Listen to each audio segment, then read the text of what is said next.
Alexis Moncayo y Licenia Espinel comparten un diálogo con el invitado. En Punto Noticias hablamos de...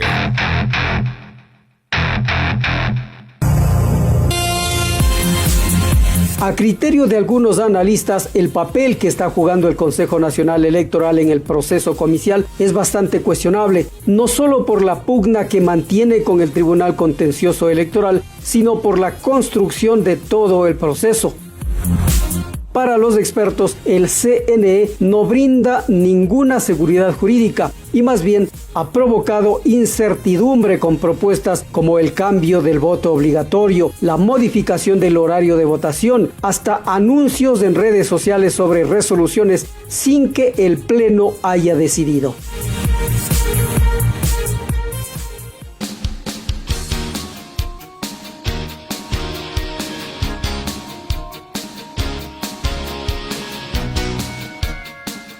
Ocho de la mañana con 13 minutos, 8 con 13 minutos. Saludamos a Nicanor Moscoso, presidente del Consejo de Expertos Electorales de Latinoamérica. Don Nicanor, buenos días, bienvenido a Punto Noticias a través de Pichincha Universal.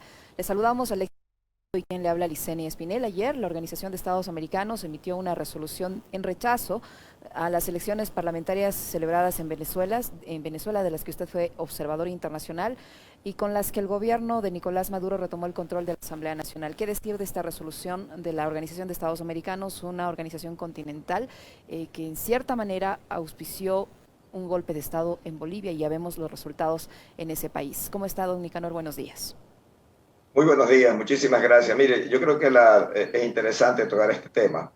La Organización de Estados Americanos, que tradicionalmente había sido una colaboradora para con nuestros países en materia electoral, nos ayudaron a que modernicemos los sistemas, principalmente los sistemas informáticos para transmisión de resultados, que fueron muy importantes para que no se produzcan fraudes como el del 1988 contra Álvaro Noboa, y que posteriormente pudimos utilizar sistemas que podían ser auditables. En todo eso nos ayudó mucho a todos nuestros países la OEA.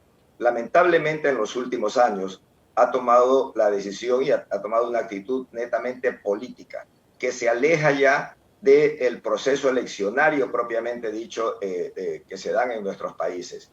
Los sistemas de votación no pueden estar siendo cuestionados desde el punto de vista político, y esa ha sido la herramienta que ha utilizado lamentablemente el secretario Almagro, lo cual ha destruido prácticamente lo que se había construido en la OEA como un organismo de apoyo a las democracias a través de la observación electoral. Observación que hoy desde la OEA es muy cuestionada, y no solamente es el caso de Bolivia, también fue el caso de Honduras, donde ellos obligaron al organismo electoral a entregar una información cuando todavía no la tenía totalmente verificada, y luego ellos mismos dijeron de que había un fraude.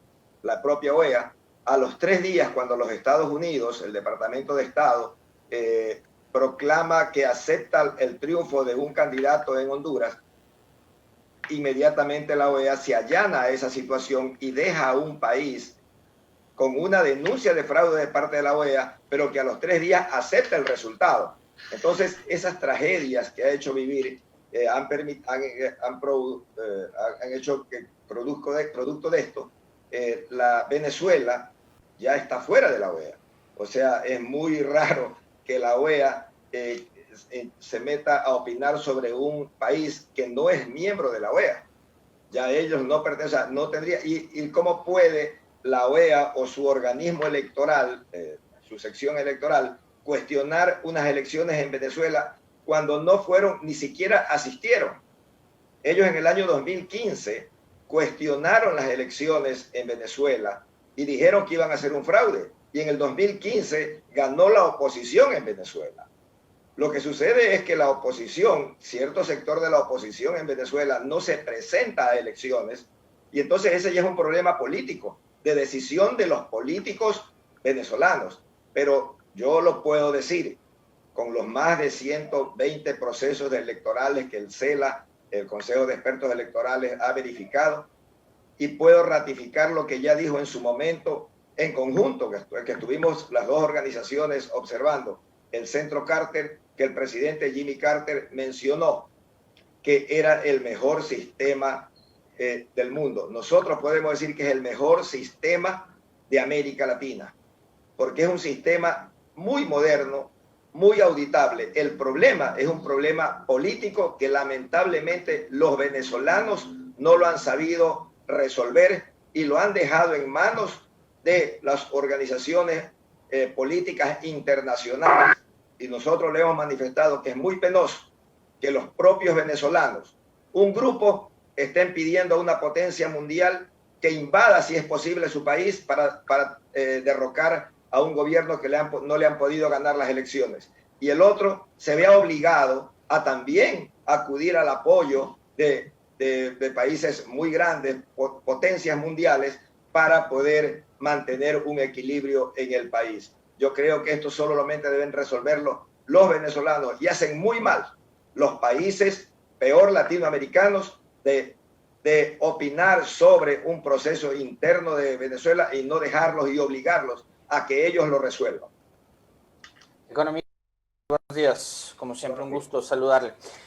¿Cómo se soluciona ese problema interno, ese problema político que usted menciona, que además hace que apenas el 30% de la población haya asistido a las urnas a votar? Es decir, hay también no sé, un desapego. Ese ausentismo tan elevado puede hacer que signifique un rechazo también a la situación política que está ocurriendo en Venezuela.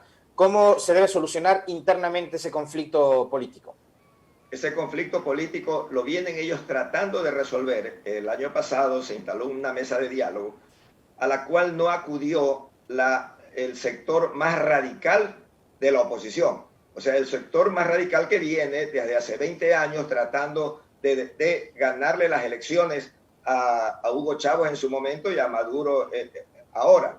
Y la iniciaron, pero solo un sector de esa oposición participó en las elecciones.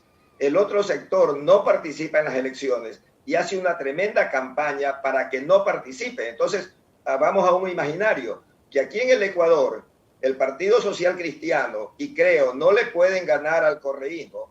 Entonces ellos no participan en las elecciones y permiten que solo participe, por ejemplo, el señor Montúfar, participe otro candidato, el de la izquierda democrática. Entonces va a tener usted la ausencia de un buen segmento. Obviamente que hay muchos sectores, hay un sector importante que no están de acuerdo con las políticas del gobierno como lo existen en todas partes. Pero déjeme decirle que el tema del ausentismo, le voy a dar cifras. En Venezuela, primero, no es obligatoria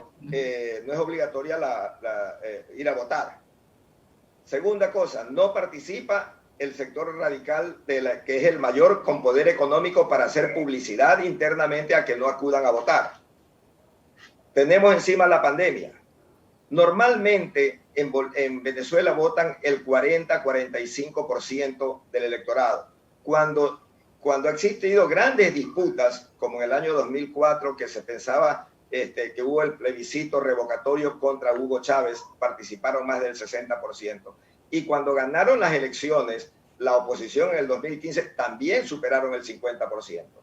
De ahí en adelante siempre han tenido una participación de alrededor del 40%. En esta época, anterior a esta época, cuando ganaban la presidencia de la República Andrés Pérez o Luis Sinchi, acudían a votar entre el 20 y el 25%. Esa es la realidad venezolana, que no la podemos comparar con un país como el nuestro, donde es obligatorio ir a votar. Si usted no vota, lo multan. Entonces son diferentes. Y además participan todas las fuerzas políticas, ¿no? Don Nicanor, ¿qué peso va a tener a nivel internacional, incluso en Venezuela, el hecho de que la OEA no reconozca los resultados de estas elecciones? ¿Qué peso puede tener en la gobernabilidad de ese país y en su relacionamiento a nivel internacional? Mire, yo pienso que lo que deberían hacer muchos de los que están criticando la situación y que sí es crítica la situación en Venezuela, acudir al propio Venezuela a ver qué es lo que sucede. Mire, poco sabemos ahora que Venezuela está prácticamente dolarizada, que tienen una inflación enorme, pero la inflación va a la par del dólar. Ya el dólar circula normalmente en todas partes, desde un taxista hasta los almacenes le reciben los dólares, o sea, ya circula el dólar. Eso nosotros no lo sabemos. No sabemos que ya los supermercados, aunque están los productos caros para la gente que pobre, igual que en el Ecuador, la gente pobre no puede ir a comprar al Supermaxi por los precios, porque no tiene el dinero, tiene que ir al mercado, ¿no? Y ahí incluso ahí se le hace muy, muy difícil. Pero ya los supermercados están abastecidos totalmente, las tiendas están abastecidas, ya no están las grandes cadenas internacionales de los Estados Unidos, pero va a encontrar ahora que hay chinos, hay mercadería hindú, hay mercadería rusa, hay mercadería de turca. Y a mí algo que me apenora que estuve allá es que yo veía en las estanterías siempre el atún ecuatoriano que era consumido en Venezuela, y ahora encontré atún de Tailandia. Es decir, simplemente han cambiado los proveedores, ¿no? Y están en una nueva realidad económica que están viviendo. Y, ¿Por motivo del bloqueo será eso, economista, también? Porque hay un bloqueo económico, ¿no? O sea, es que producto del bloqueo económico, ellos han tenido que acudir a otros sectores del mundo en donde incluso no pueden pagar con dólares, porque ellos no pueden hacer transacciones. Acordémonos, y eso no lo dice nadie, pero es inhumano que un país usted no le pueda vender, no le pueda comprar, no le pueda pagar y no le pueda cobrar. Entonces, imagínense que a un padre de familia, porque un país es como un padre, es como una empresa, que trabaje mucho, pero que además no le paguen, no le cobren. Entonces, si no le pagan, no tiene dinero. Si no le cobran, queda moroso. Que no le vendan quiere decir que no puede adquirir nada. Entonces, a eso lo han sometido los propios países, las potencias de Occidente, de nuestro sector del mundo, han sometido a un país. Entonces, ¿qué es lo que le ha quedado? Como sí tiene recursos, mucha minería, tiene mucho petróleo, negociar eso con otras potencias que son las que les están dando la viabilidad, ¿no? Y están de a poco saliendo adelante, pero es muy inhumano, y lo más terrible es que nosotros en nuestros países no mencionemos ese tipo de cosas, sino que solamente lo hace mal Maduro, lo hace mal Maduro, lo hace mal Maduro, pero no vemos las circunstancias dentro de las que se están moviendo. Imagínese usted cómo puede pensar un sector del país cuando existe una persona que abiertamente solicita a una potencia extranjera que invada a su país, porque la invasión no es ir y matar a Maduro. La invasión sería una guerra que puede durar mucho tiempo, como lo han existido en Oriente, y entonces prefieren someter a su país a eso. ¿Usted cree que a esas personas, un gran sector de ese país, lo quiere? ¿Usted no cree que lo odia? Entonces, esa es una realidad que no las discutimos, y le agradezco que usted me haya dado la oportunidad de decirlo, ¿no? Economista, yo tenía también dudas con respecto de lo que está sucediendo acá en el proceso electoral y quería consultarle sobre eso. Hemos visto en las últimas horas, en realidad, varias noticias, novedades. Una, ya la inclusión definitiva del binomio Arauz-Rabascal, que usted incluso sostenía en alguna entrevista anterior que le hicimos, que eso tenía que ocurrir. Ahora, quisiera por un lado preguntarle qué es lo que debería pasar con el caso de Álvaro Noboa y de justicia social por un lado, y por otro, que nos haga una reflexión sobre este manejo tan opaco que está teniendo el proceso en manos del Consejo Nacional Electoral y de las propias organizaciones políticas, a propósito de algo que yo mencionaba en el comentario hace unos minutos, este comunicado que saca el Movimiento Unión Ecuatoriana cuestionando la participación de Giovanni Andrade, de quien dicen forjó su hoja de vida y que presentó un plan de gobierno que sería un copy-paste sacado de algunas páginas de internet. O sea, la propia organización política que lo promociona al candidato, lo objeta al candidato. Y ese candidato fue inscrito y su candidatura está en firme en el Consejo Nacional Electoral. Quisiera que usted nos haga una valoración y una reflexión sobre estos temas. Mira, voy a empezar por la última pregunta. Las candidaturas precisamente son irrenunciables porque no se quiere que exista este manoseo de los candidatos. Nosotros no sabemos qué es lo que puede suceder al interior de esa organización política. Nos podemos imaginar. Es probable que el señor fue candidato y a la final es posible que ofreció que a cambio de su candidatura iba a dar, por ejemplo, financiamiento al partido y no lo está cumpliendo. Puede darse también de que ahora que viene los fondos para la promoción electoral, que al final de cuentas, sin manejar el dinero físico, pero sí manejan su ejecución, los candidatos, no se han puesto de acuerdo en el reparto, o simplemente después se pelearon los dirigentes con el candidato y por eso lo quieren cambiar. O también se pueden dar cuenta que el candidato no pegó, como se dice, que no está ganando votos, entonces lo voy a cambiar. Precisamente la ley prevé que no se puede ni siquiera renunciar la candidatura. Así que peor, yo creo que esas son de las desfachateces que están sucediendo en nuestra democracia y en nuestro proceso electoral. Ahora, yendo al caso del abogado Álvaro Noboa, mire, esta desgracia electoral, como yo la llamo, nace de algo que creo que en este medio lo cuestionamos hace algunos meses, la intromisión descarada y desvergonzada de parte de la Contraloría General del Estado, que en un año que ya estaba declarado el proceso electoral, que vivíamos un proceso electoral, le dispone al Consejo Nacional Electoral la eliminación de 4 organizaciones políticas so pena de destituirlos. Y coincidentalmente en esos días, la Fiscalía llama a 2 miembros del Consejo Nacional Electoral para que declaren sobre un tema de un individuo que había cometido delitos en otro organismo y que antes había sido empleado en el Consejo Nacional Electoral. Entonces, ante esa situación y la debilidad política de la mayoría del Consejo Nacional Electoral, que tiene que estar agarrándose de liderazgos políticos para sobrevivir, lo mantienen en esta situación. Y eso es lo que ha provocado que la organización Justicia Social sea eliminada como se eliminaron los otros 3 partidos políticos.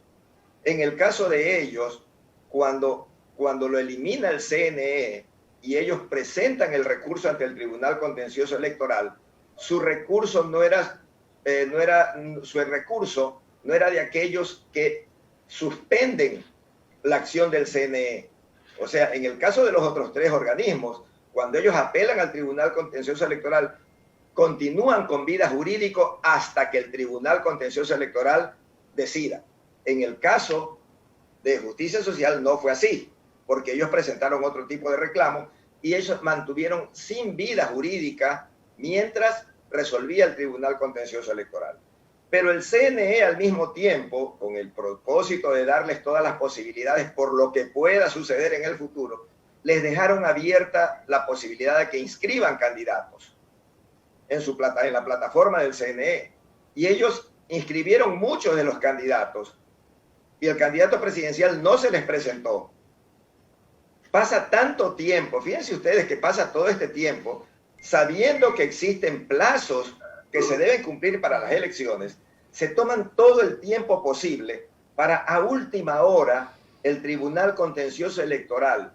Primero le da una disposición no clara al CNE, en que le dice, dele todas las garantías para que presente candidatos con iguales condiciones que los demás.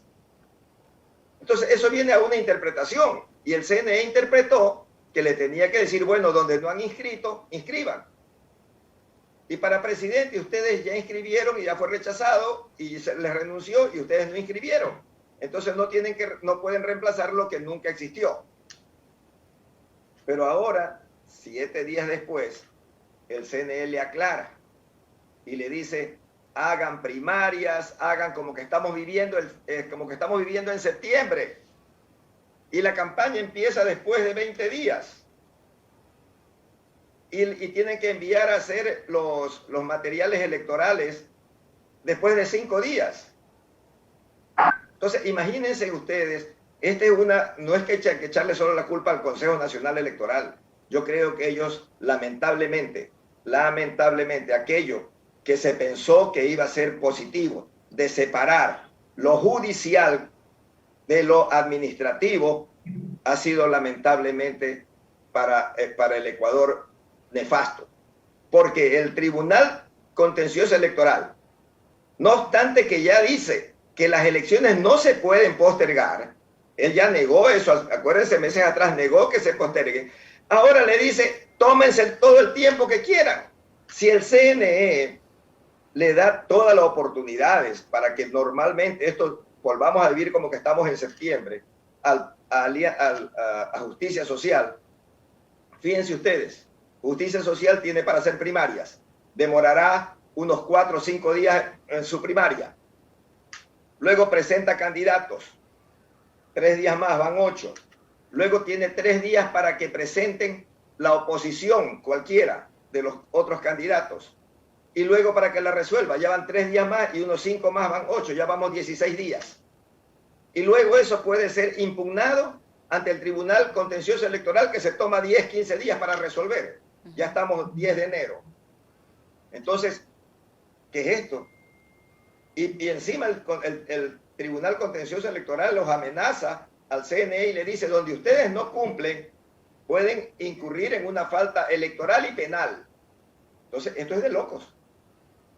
Definitivamente ha fracasado en el Ecuador el hecho de separar estas dos funciones, no porque haberlas separado fue malo, porque están actuando en forma negativa sus miembros. ¿Cómo puede el Tribunal Contencioso Electoral someter de esta forma al Consejo Nacional Electoral a algo que es casi imposible de hacerlo? Entonces, ¿a qué nos va a llevar eso? Vamos por un candidato a suspender las elecciones, que ya no se las puede suspender porque el Tribunal Contencioso Electoral, cuando el CNE le preguntó si las elecciones se podrían postergar unos días por efecto de la pandemia, por etcétera, y le dijo, no las puede postergar porque existen fechas que cumplir y en mayo se tiene que posesionar el nuevo presidente y la nueva asamblea. ¿Usted cree, don Nicanor, que todo esto afecte la impresión de las papeletas, la distribución del material electoral y como no se pueden postergar las elecciones, todo este proceso de esta candidatura en especial, sin observe pasos para hacerlo más ágil? Mire, yo viendo los tiempos, no creo que hasta cuando, primero que el 30 de diciembre, creo el 30 o 31, empieza la campaña, ¿verdad? Así es. O sea, empieza la campaña. Yo no creo que hasta el 31 exista en firme otra candidatura, en este caso el del señor Noboa, que es lamentable porque si lo hubiesen hecho con tiempo, tanto él y el Tribunal Contencioso Electoral ya estuvieran inscritos posiblemente. Y ya estuviéramos todos en paz viendo quién gana las elecciones, que deben ganarlas en las urnas. Se atrasan los mismos organismos electorales en resolver las cosas y ahora imaginémonos que ya empieza la campaña y él no puede hacer campaña porque no es candidato. No tendrá el fondo que tienen todos los candidatos y no es porque a él le falta el dinero, sino que no tiene el derecho de acudir a pautar, porque solo pueden pautar a través de dinero del Estado. No puede mandar a hacer las papeletas. Bueno, en lugar de contratar una imprenta, tendrá que contratar 3 imprentas para que lo hagan más rápido. Ese yo no le veo el mayor problema. El mayor problema es que cuando ya proclamen las candidaturas, todavía no esté en firme la del señor Noboa y posiblemente esté en firme la candidatura de él a fines de enero o a mediados de enero. Entonces nos van a meter en un lío no visto, oiga, es irracional. No lo hemos visto. ¿Y eso es responsabilidad de quién, economista? ¿De las autoridades electorales, de los candidatos, de los actores políticos? Porque usted bien decía, de aquí, digamos, si es que se da paso a la inscripción de Noboa, habrá también quienes vengan a impugnar esta candidatura. Claro, y este proceso va a ir dilatándose. Entonces, finalmente, ¿quiénes son los responsables de este desastre? Mire, creo abiertamente presentaron la impugnación la vez pasada. O sea, nadie está oculto a decirlo. O sea, existen ya organizaciones políticas nacionales que tienen derecho a esas impugnaciones, que ya han manifestado su descontento. Entonces lo van a seguir manifestando. Y ellos tienen el derecho de hacerlo. Entonces aquí lamentablemente los culpables son todos. El que se presenta tarde para las elecciones, el que no califica a tiempo y quienes luego insisten en una candidatura con todo el derecho que se tiene, pero que tampoco tiene la respuesta. ¿Cómo es posible que el Tribunal Contencioso Electoral, si ya tomó una decisión a finales de octubre, diga de frente las cosas? Eso que le está diciendo ahora el 7, se lo podía haber dicho el 30 de octubre. Pero no, dejaron ahí en el aire la pelota reboteando. O sea, denle las mismas condiciones que los demás. Entonces el que tiene que interpretar dice, no, yo ya le di las mismas condiciones que todos. Su plataforma estuvo abierta, no inscribió porque no le dio la gana. Es una interpretación que ahora se ven obligados a aclararla. Pero ¿cómo dejaron pasar tanto tiempo? Es como el caso el caso del candidato Arauz.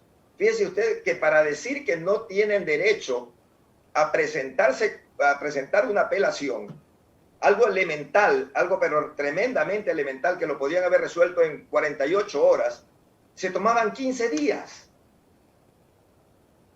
O sea, eso es absurdo.